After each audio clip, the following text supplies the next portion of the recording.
മാസിത്ത എന്ന് പറയുന്ന വേലക്കാരിയായ തന്റെ ജോലിക്കാരിയായ പെണ്ണിനെ കൊണ്ടുവരികയാണ്. അവിടുന്ന് ചോദിക്കുന്നു, മാസിത്ത, പുതിയ മതത്തിൽ നിന്ന് പഴയ മതത്തിലേക്ക് തന്നെ തിരിച്ചു വരണം മാസിത്ത, ഇല്ലെങ്കിൽ നിന്നെ ഞങ്ങൾ കൊന്നുകളയും മാസിത്ത. മാസിത്ത ബീബി റളിയല്ലാഹു തആല അൻഹ ആ ഫിറഔനിന്റെ മുഖത്ത് നോക്കിയിട്ട് പറയുകയാ, കൊന്നാലും ഞാൻ മതം മാറൂല. കാരണം ധൈര്യമായിടോ, അല്ലാഹുവിനെ അല്ലാതെ വേറെ ആരെയും അവർക്ക് പേടിയില്ലാതെയായി. അവർ അല്ലാഹുവിനെ കുറിച്ച് മനസ്സിലാക്കേണ്ട രീതിയിൽ മനസ്സിലാക്കി.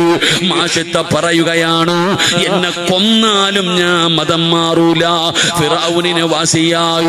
എല്ലാവരും പറയുന്നു, ഇവൾക്ക് ഏറ്റവും വലിയ ശിക്ഷ വേണം കൊടുക്കാൻ. ഇനി ഒരാളും ഇതുപോലെ മതം മാറരുത്. എന്ത് ചെയ്തെന്നറിയുമോ? ഒരു വലിയ പാത്രത്തിനകത്ത് എണ്ണ തിളപ്പിക്കുകയാണ്. ഒരു വലിയ ചട്ടിക്കകത്ത് എണ്ണ തിളപ്പിക്കുകയാണ്.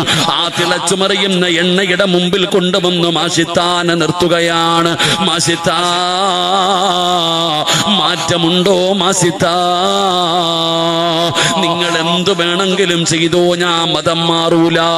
പടച്ചവനെ, എന്ത് ചെയ്തെന്നറിയുമോ? മാസിത്ത ബീബി റളിയല്ലാഹു തആല അൻഹയുടെ ഭർത്താവിനെ കൊണ്ടുവരികയാണ്. ഈ